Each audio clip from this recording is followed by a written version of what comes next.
It is my pleasure to introduce you Dr. Andrea Zaťková.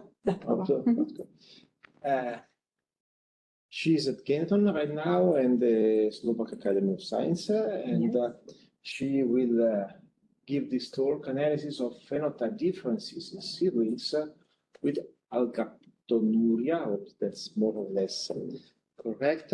No, I think this talk is going to be very, very relevant for us, because she is going to give a clear idea of how genetic origins of a disease can be studied for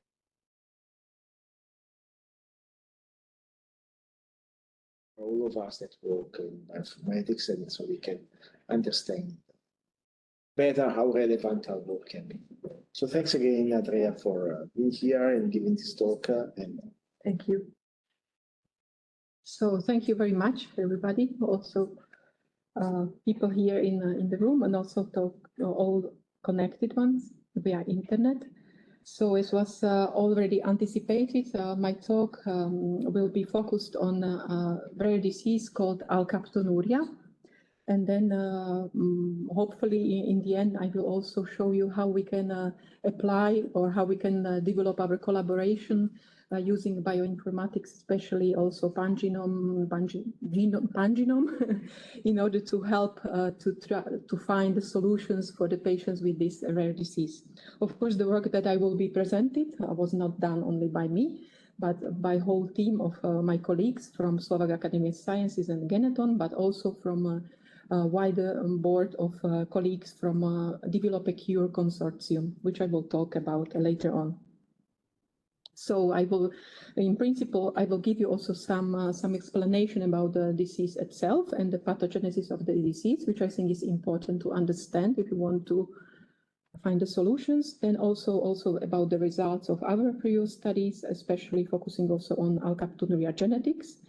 And then we will switch to phenotype differences which are found in siblings which have the same disease. This means they share the same mutations, but somehow they are different.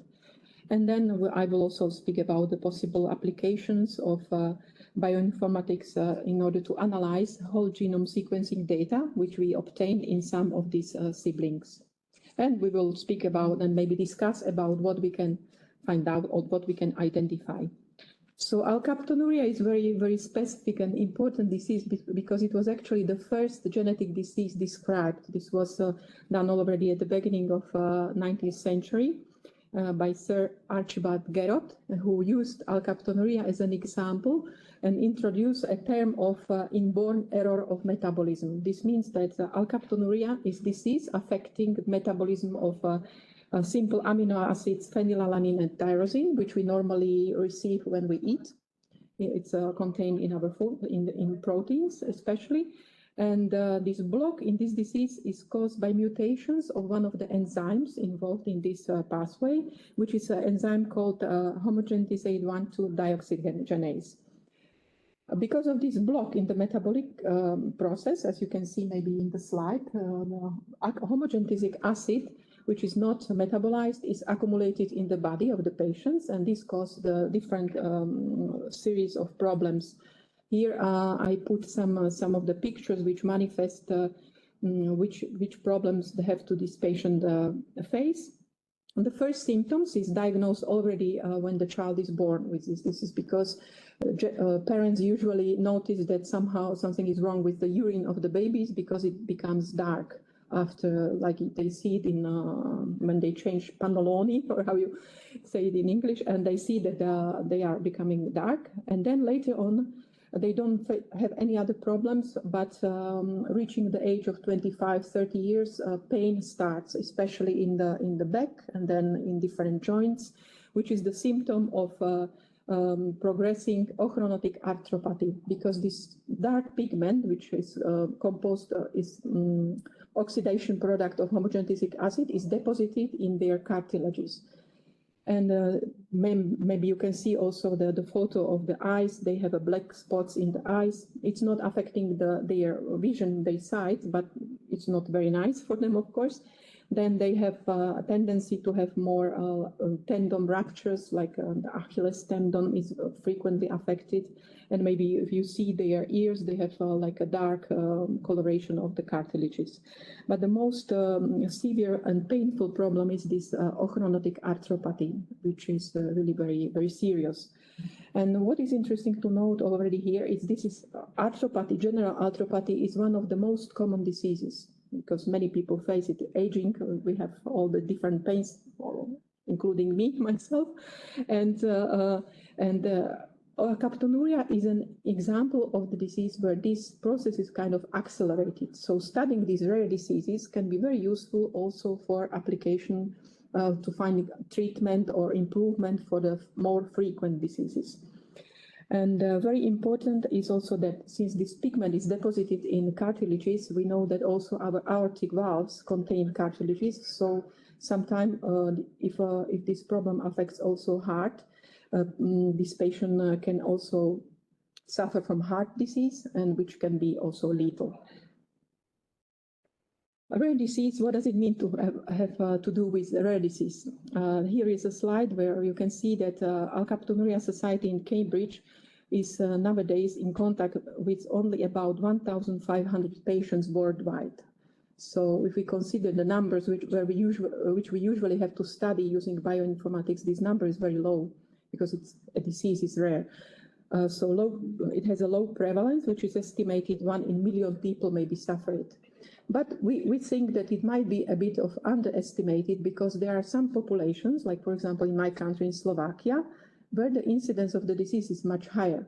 So there is kind of suspicion that it's only the underestimation of the diagnosis. Maybe most of the people with Alkaptonuria are actually diagnosed as simple osteoarthrosis. Only when they go to do the surgery of the joints, because they need to change maybe the hip or the knee joint, the surgeon open the joint and they see this black coloration and they are diagnosed afterwards. A lot of knowledge has been obtained recently in recent kind of 10 years, also thanks to European project called Develop a Cure, where we have also had the privilege to make part of it.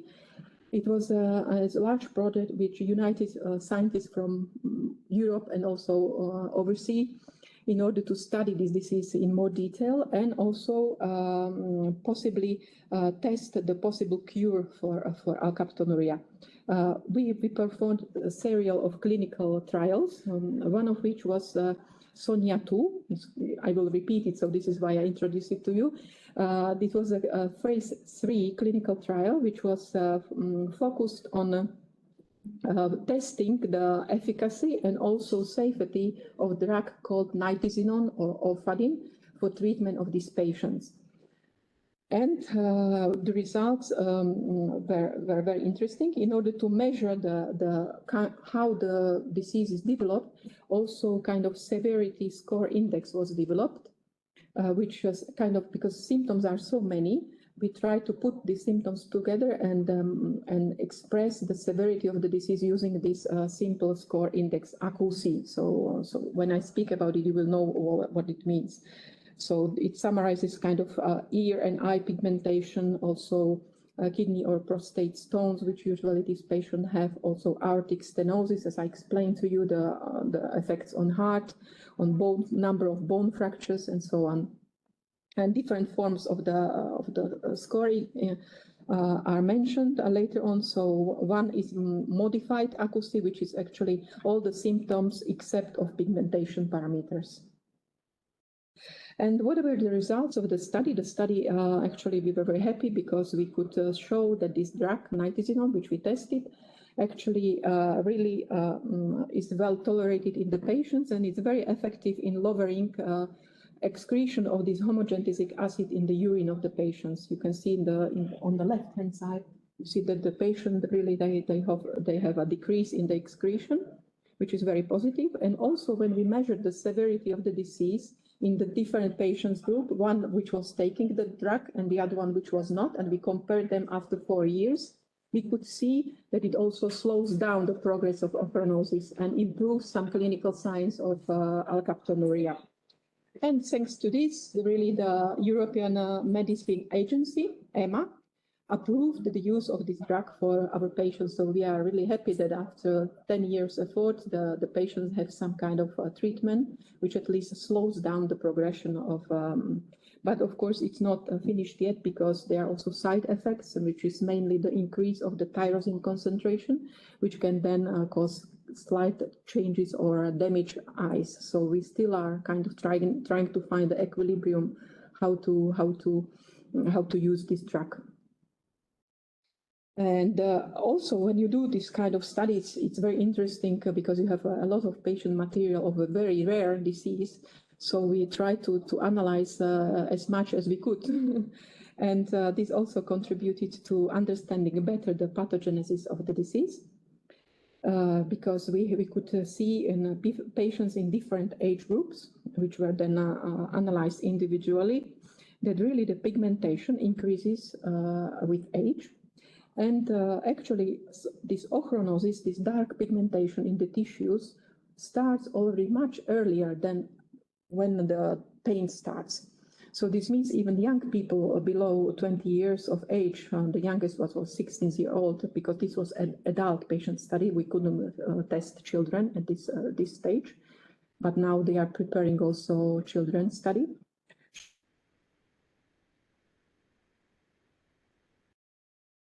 Much earlier, and then overcomes kind of threshold when then the more severe symptoms start.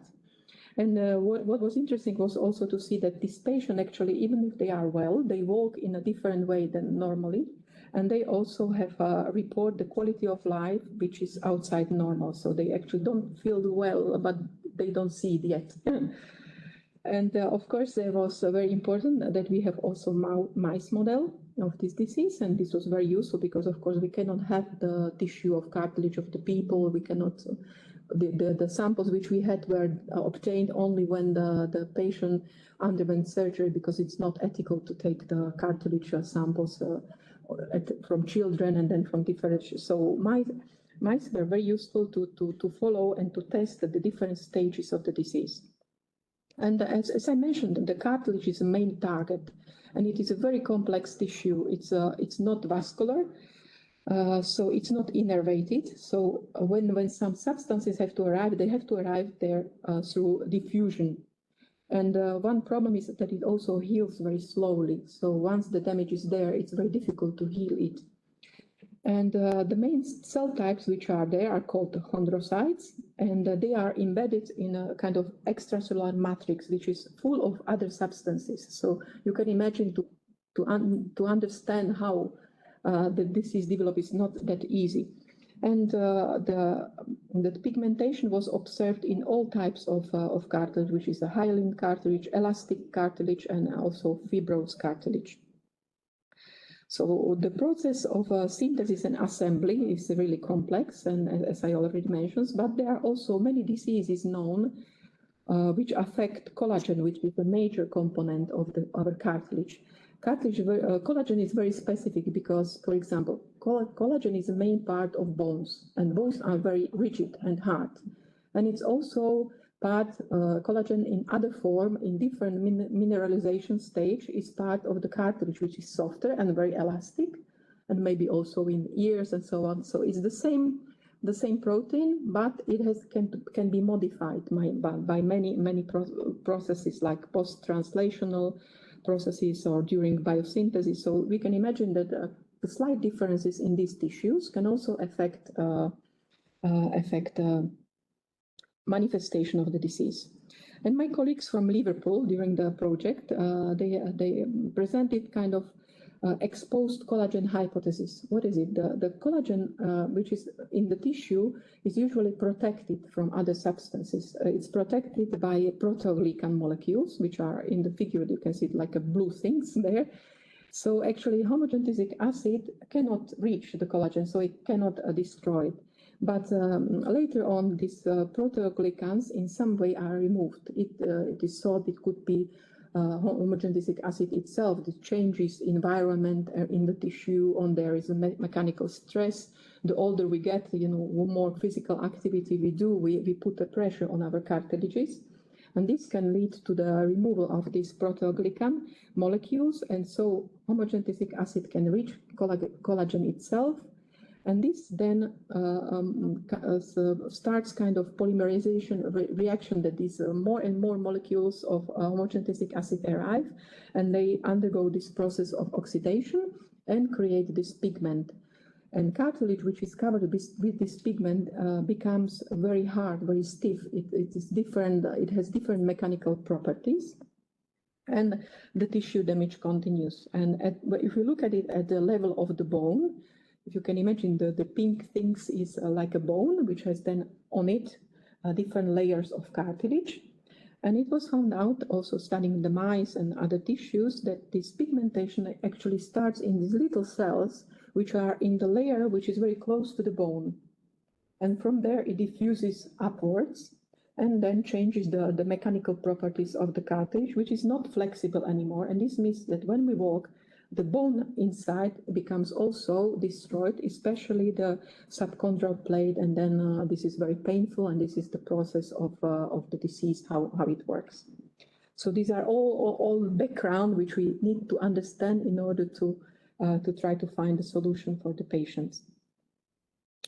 From the genetic point of view, which was our main focus, the gene which is responsible for coding of this enzyme in our body has been mapped. It has been described. It has 14 exons, which are coding parts of the gene, which you already know surely from your work. And also the protein itself was described. And it's very interesting because one gene produces one monomer, but in order to have a functional protein, we need 6 monomers, which are composed together in a complex structure, which is very easily disrupted by the mutations. Interesting is that this is a liver enzyme. It's expressed mainly in liver, kidneys, and also in male, also in prostate. And studies in mice also show that it's actually the enzyme produced in liver, which is the most important one for the progression of the disease. As a geneticist, what we do is when we have the patient, we try to sequence the gene and to identify the mutation which causes it. And since it is an autosomal recessive disease, this means that usually 2 healthy parents have the child which inherits mutation from both of them. So you need to have 2 mutations in order to disease to be manifested. This is just a small example. When we analyze all the patients from the Develop a Cure project, which was a large number for being a rare disease, which was 155 patients, we identified about 60 different mutations within this gene, which are illustrated by different colors. Each line represents one patient, just to understand. So I put the colors in order to see the heterogeneity, that really you have many patients, we have 2 different mutations, but still there are some which are more frequent than the others. In orange, you can see this is a missense variant. This means the substitution of one amino acid for the other in exon 8 of this gene, which is very frequent, especially in Slovakia. And then other 2 mutations which are frequent. One is a European mutation, and the other one was very frequent in patients from Jordan, which we also analyzed. This is just to show you, since I come from Slovakia. In Slovakia, as I mentioned, we have a lot of patients. We have like about 270 patients with Alkaptonuria. And it is estimated that in the whole population, we have about 72,000 healthy carriers. This means these are people who don't even know that they are carrying mutation for Alkaptonuria. But each of us, we carry many mutations, so it is not surprising, but it's just speaking about this disease, it's a rather interesting fact. And as I mentioned, the most frequent mutation in our population is this missense mutation in exon 8. And interestingly enough, recently we studied also a group of 80 patients from Russia, which was also still before COVID. And interestingly enough, they have the same most frequent mutation. So it is studying the mutations is interesting also from populational view. So it seems that we are both Slavic nations, and most likely we have a common origin of this mutation, which was then spread in the populations. Since we are, I would say, the main genetic lab which is doing the diagnostic of Alkaptonuria, in 2010 we also created a database which summarizes all known variants in these genes. And at the moment we have their data from about 730 patients, real patients. This means these are not the variants which were found randomly by sequencing large numbers of samples, but these are really the patient samples. And we have 253 different variants of these genes. And as you can see, this orange part is all the missense mutations, which are very interesting and which are also kind of a focus of maybe search for the possible therapies. We analyze also the possible effect of each of the missense variants which we identified in the patients using different prediction programs, which maybe Marco knows better than me. This was done by my colleagues in Siena and also in Australia, a team of David Asher. And we also could see that the mechanism of the effect of different mutations is different. Some of them have effect directly on individual monomers. This means that the protein is produced, but it's not put in the form as it's necessary for the protein to function. And other ones have effect on active site of the enzyme. And some others, which are maybe also not so severe mutations, but they actually disrupt these places where the individual monomers put together in a hexameric structure. And all this data is already available freely and downloadable from our database. So who is interested can find it there. And we also published it. And based on these studies, our colleagues from Siena and from Melbourne in Australia also created a web tool. It's called HGD Discovery, which can serve for people who maybe find a new variants and they don't know which kind of effect it can have. They can just insert it in this tool and they will receive all the predictions which I mentioned before. From our point of view, it was very interesting to see also, as I mentioned, these missense variants and hexamer and conformation of the protein.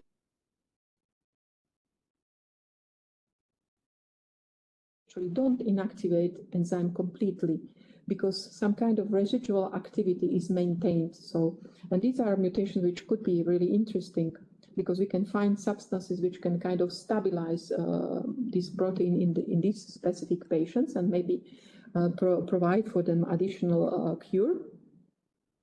And it was interesting also because we could observe this variability in the disease severity in the patients which we analyzed, because some of them were affected more severely or the progression of the disease was much faster than in other ones. So having all this data from this interesting study, we also decided to do kind of correlation between the genotype and phenotype in Alkaptonuria. We wanted to see whether the kind of mutation can affect the manifestation of the disease. So what we were able to do was to find in this cohort, which we analyzed in SONIA 2 study, we found patients which were homozygous for this missense variant typical for Slovakia, as I showed you before. And this variant actually is one which is means a complete inactivation of the enzyme because it acts on the level of monomer, so protein actually is not produced at all. So these patients really don't have any functional enzyme in their body.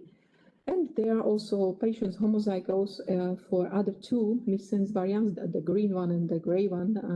It's this variant in exon 6 and exon 13, which actually keep almost 30% of residual activities. This means that their enzyme in some kind of works, but it's not sufficient to protect them from the disease. And we wanted to compare these two groups. What we also did, and at the beginning we were happy because we could see a slight but still statistically significant difference in the quantity of homogentisic acid which is excreted in the urine of the patients. And the patients which have inactivated enzyme, they have more of the acid than those which have an enzyme with a partial activity preserved. But this was a level of the HGA which was kind of normalized to the protein intakes because every day we eat certain quantity of proteins, and this means more or less of the tyrosine and phenylalanine. So it was normalized. But when we looked in these patients in the data which are more like a long-term, like in blood, in serum, and also the absolute urinary excretion, we could not see statistically different differences, statistically relevant differences. And also when we looked at their clinical symptoms, the differences in the phenotype were not confirmed. So actually, what we could summarize was that we could see that really the severity of the disease depends on the total amount of this acid which is accumulated in the body throughout the course of life in the patient. But we could also see that it's not directly or significantly affected by the type of the mutation. And we could hypothesize that this variation in accumulation can be influenced by some other factors, mainly by the diet. This means how much protein we eat. And then also, for example, on renal function, because if our kidney works well, more and more acid can be eliminated from the body and less is preserved. But of course, there could be also some tissue differences, like on the quality of the cartilage which the patients have. So, and this we know that could be also genetically determined. And we could see in the Alkaptonuria SIPs that really there are some differences. So we wanted then in the next step to look in more detail on the sibling studies, because if you have the siblings share the same mutations, this means that we eliminate even small, but we eliminate this variance which is caused by protein itself. So we forget the genetics of Alkaptonuria, and we want to look on other factors. If children grow together in the same family, we could say also that like style or diet is more than less the same, the environment is more than less the same. So again, we kind of decrease the other variability caused by other factors, and we can look on so-called the genetic background, which we wanted to do. And we wanted to do it in a way that we looked at SIP pairs from the SONIA 2 study. We have 24 Alkaptonuria SIPs in this cohort. And we wanted to look at some which kind of are different, which are kind of outliers. As I mentioned to you, the older the patient gets, the more severe the disease is. So if we find siblings where, for example, the younger brother has Alkaptonuria but is more severely affected than the older one, this indicates that maybe in his genome there is something which causes this acceleration of the progression of the disease. So this was how we approached the problem. And we also, this is just one example that indeed we found such SIP pairs. This is one SIP pair from France, where you can see that really the young one, the male patient, had a much higher severity score and also some other values than his 11 years older sister. So this is really already a kind of significant difference. When we looked, we did also the correlation study, because there is increase with age. We did the correlation analysis. In the upper part, you see always the whole cohort of 139 patients. And in the lower one, using a different color code, I tried to put the siblings. And with arrows are indicated some which are really interesting. And for these patients, what we did recently is that we performed the whole genome sequencing analysis in the siblings which are shown in these slides. As you can see, for example, there is this French SIP pair and another one which is kind of French and Vietnamese origin. And you can see this yellow and green spots, that there is one sibling which is a young one and has a score, Alkaptonuria severity score, which is above not only confidence interval, but also about the prediction interval according to the regression analysis, while her sister, we can find it here she's older, but she has much lower severity score.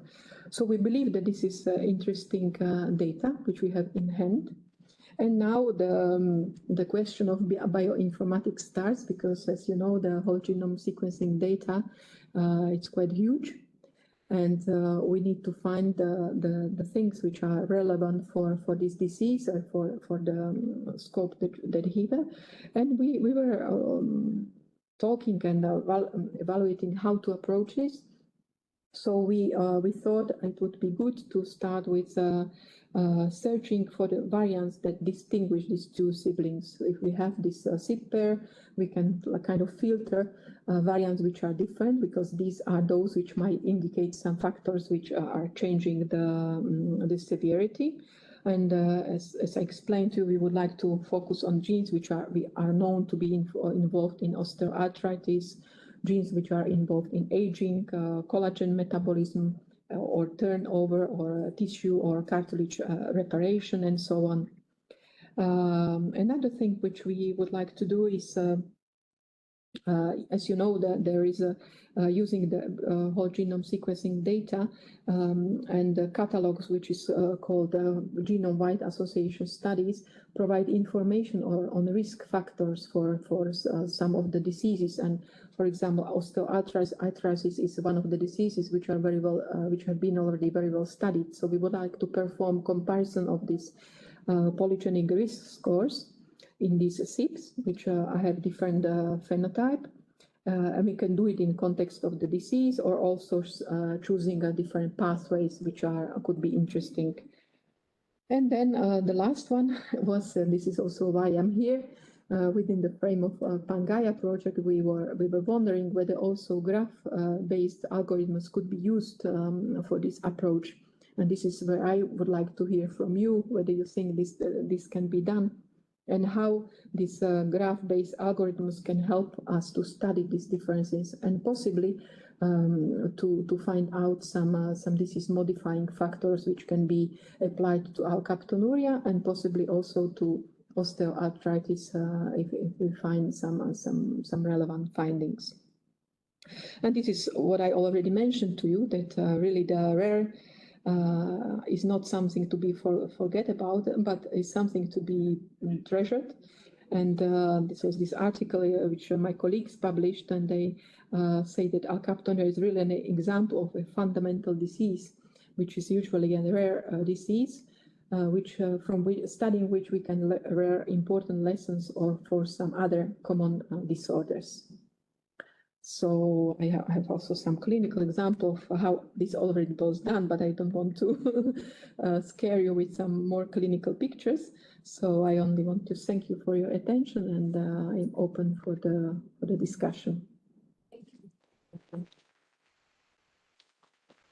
Of course, the colleagues which did some part of the study. Thank you very much. Questions?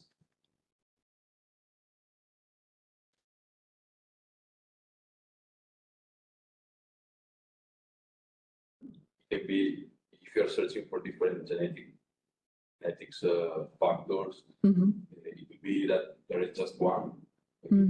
Yeah. Just one protein, or many. Exactly. Maybe each one has a very